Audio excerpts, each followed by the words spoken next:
বন্ধুরা, সুন্দর একটা রেসিপি কার না ভালো লাগে বলো? কম উপকরণে কম সময়ে এরকম একটা সুন্দর রেসিপি বানিয়ে নাও, বাটা মাছ সর্ষে বাটা দিয়ে ঝাল। এই রেসিপিটা বানানোর জন্য চলো দেখা যাক কীভাবে বানিয়ে নিলাম। তা দেখো, প্রথমে আমি এখানে বাটা মাছ নিয়েছি বেশ কিছুটা। মাছগুলোকে ভালো করে ধুয়ে বেছে কুটে নিয়েছি। এতে আমি এবার দিয়ে দেব কিছুটা লবণ, আর দিয়ে দেব কিছুটা হলুদ গুঁড়ো। লবণ আর হলুদ গুঁড়ো দিয়ে আমি বাটা মাছগুলোকে সুন্দরভাবে মাখিয়ে নেব, যাতে সব মাছের গায়ে নুন হলুদটা ভালো করে লেগে যায়। সুন্দর করে নুন হলুদটা মাখিয়ে নিয়ে আমি এসে দেখো ভালো করে সুন্দর করে মাখিয়ে নিলাম। কড়াইতে বেশ কিছুটা তেল দিয়ে দিয়েছি। তেল যখন গরম হয়ে যাবে বন্ধুরা, তোমাদের একটা টিপস বলি। এই যে দেখো, একটু লবণ দিয়ে দেবে গরম তেলের ওপর, তাহলে যে কোনো মাছের তুমি ভাজো না কেন, তাহলে কিন্তু কড়াইতে মাছটা জড়িয়ে ধরবে না একটু লবণ দিয়ে দিলে। তা আমি লবণটা দিয়ে মাছগুলোকে এইভাবে সাজিয়ে দিলাম। এবার মাছগুলোকে এপিট ওপিট করে একটু ভালো করে ভেজে নেব। আর বাটা মাছ হচ্ছে ভাজাও খেতে ভীষণ ভালো লাগে, কিন্তু ডিম ভর্তি বাটা মাছ আর সর্ষে বাটা দিয়ে মাছের ঝাল, এই রেসিপিটা বন্ধুরা একবার হলেও তোমরা বানিয়ে খেয়ে দেখবে। মানে দারুণ লাগে, পুরো ইলিশ মাছকে মতো একদম দারুণ খেতে লাগে।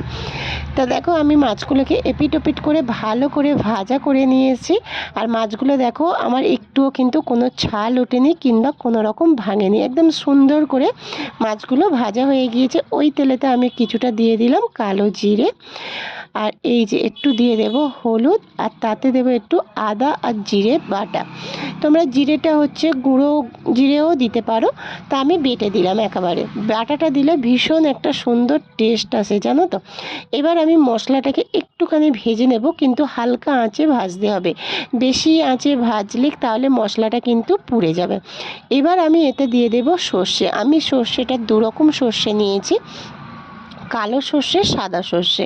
আর সর্ষেটা বন্ধুরা বাটার সময় তোমরা হচ্ছে এতে কিন্তু একটু লবণ আর কয়েকটা কাঁচা লঙ্কা দেবে।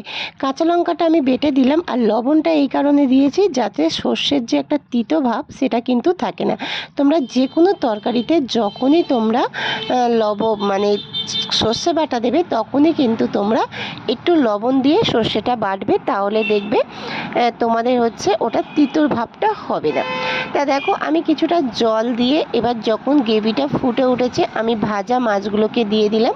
দিয়ে ওর ওপরে বেশ কয়েকটা কাঁচা লঙ্কা চেরা দিয়ে দিলাম। তোমরা যে যেমন ঝাল খাবে সেরকমই দেবে। দিয়ে আমি এটাকে চাপা দিয়ে দিলাম 5 মিনিটের জন্য। 5 মিনিট পরে ঢাকনা খুলে এই যে দেখো, এবার তোমরা যতটা গ্রেভি খাবে সেই হিসাবে তোমরা কিন্তু ততটা গ্রেভি রাখবে। আমি এর ওপরে আরও একটা জিনিস দেবো, এটা দিলেও ভীষণ সুন্দর লাগে খেতে।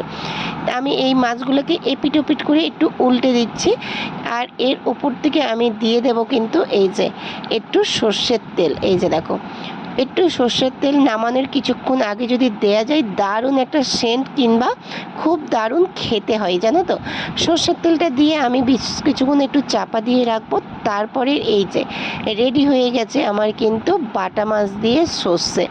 মানে দারুণ লাগে রেসিপিটা বন্ধুরা। খুব কম সময়ের মধ্যে, যাদের হাতে আমার মতো সময় কম, তারা কিন্তু এইভাবে কম উপকরণে সুন্দর একটা রেসিপিটা বানিয়ে নিতে পারো। ভালো লাগলে শেয়ার করে দিও।